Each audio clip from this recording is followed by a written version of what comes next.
தேவனே நான் ஓமதண்டையில்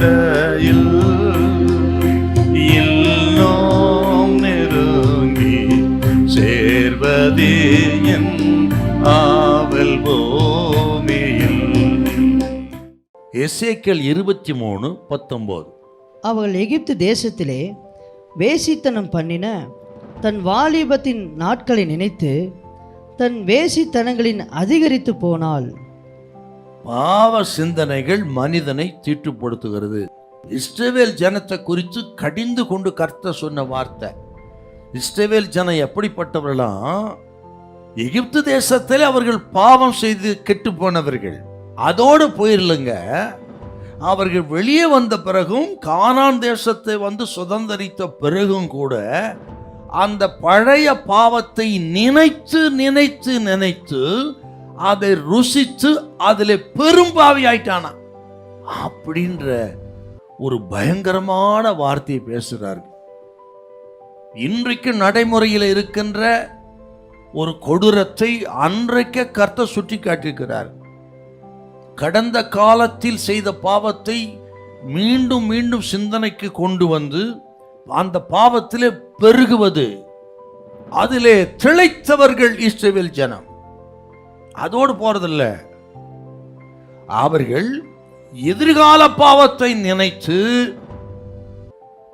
இன்னும் வாய்ப்பு கிடைக்கவில்லையே என்று இருதயத்தில் துணிகரம் கொண்டு அதிலேயும் பெறுகிறானா. எத்தனை பயங்கரமான ஒரு இஸ்ரவேல் ஜனம்! மட்டுமா நாம தீய நோக்கம் பாவமா? பாவ சிந்தனைகள் ஒரு மனிதனை தீட்டுப்படுத்துகிற. ஆகவே கர்த்தருடைய ஜனம் உங்கள் சிந்தனைகளை குறித்து ரொம்ப கவனமா இருக்கணுங்க.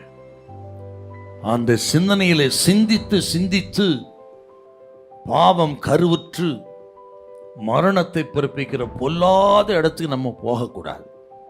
ஆகவே ஆரம்பத்திலேயே சிந்தனையை சரி பண்ணிடணும். அந்த ஃபர்ஸ்ட் ஸ்டெப்பையே சரி பண்ணினாங்க.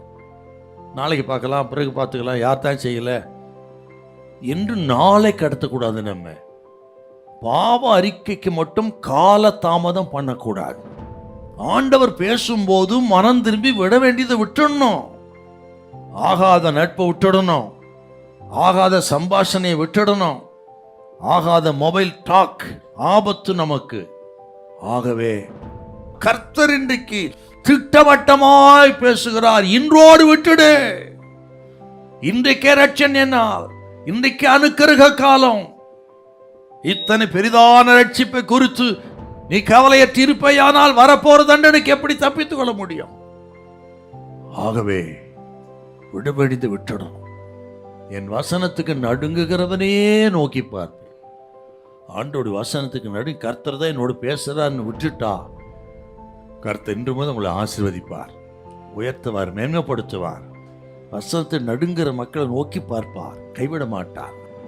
ஆகவே இதை நினைவில் வைத்து உங்களை பரிசுத்தப்படுத்திக் கொண்டு உங்கள் சிந்தனை குறித்து கவனமாக இருக்கும்படி ஆண்டவர் நம்மை அழைக்கிறார். ஹல்லேலூயா, ஹல்லேலூயா.